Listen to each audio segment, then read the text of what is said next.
Hi, and welcome to Carolina Women. Erin and I are excited today to be at Ulmer Pharmacy. It's so good to see you, Cathy Ulmer. Good to see you too. We've been having a ball, just chit-chatting and talking about women and kids and parenting and all kinds of good stuff, health, wellness. Let's talk a little bit about women's health. We were talking before the show about what women really come in and talk about to you as a pharmacist, kind of at different ages, like stages of life. Stages of life is a better way of saying I mean, you have that like the 10 to decades. 20-year-olds who are energetic, talking about birth control. They're talking about having children, fertility, you know, just like that.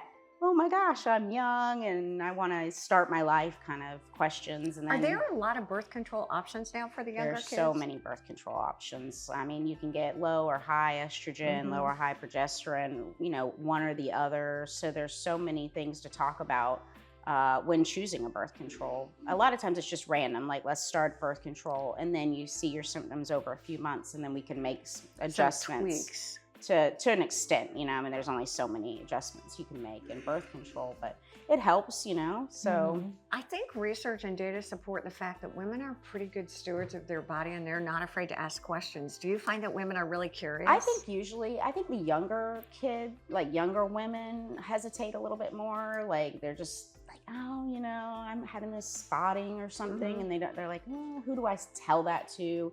I think we at 71 are like, but they come to the pharmacist. Yeah, they come to us, you know, like they'll just be like, well, you know, because I'll be like, do you have any questions? And they're like, oh, well, I do actually, you know. So I think sometimes they don't get that at the doctor's office, or they have a whole year before they see their doctor again, so they don't get to ask those questions. But the middle-aged women are coming to you too. But the middle-aged and that's a women whole nother, because they're in that adjustment of like birth control, the hormone what happened replacement, to my energy, to where is everything gone, and my energy level and things like that. So, you know, a lot of times we're looking at supplements or things to, you know, help just general well-being, like to help with those daily depression or energy levels or sleep deprivation. Sleep deprivation. You know, 20 to 30-year-olds a lot of times have kids. Like that doesn't help anything with sleep. No, it only makes it worse. It's funny. I had somebody ask me the other day, and because I do so much with insomnia and CBTI, and they were talking about melatonin. Oh yes.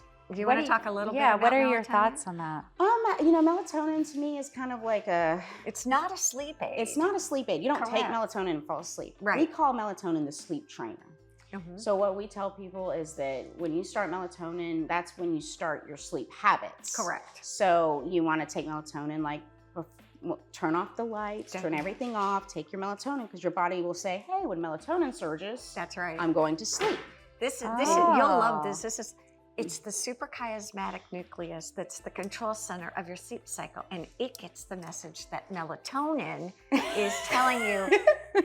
And whoa, yeah. So it really works as an aid. It's not it can, but people want it to. They want a quick fix. Yeah, and I also think, you know, like younger kids should have melatonin. Yeah, so we really should only be using it to sleep train those people, like because we want them to have their natural rhythms with their melatonin. And more isn't more. That makes sense. More isn't more. Somebody else mentioned, and I know nothing about this.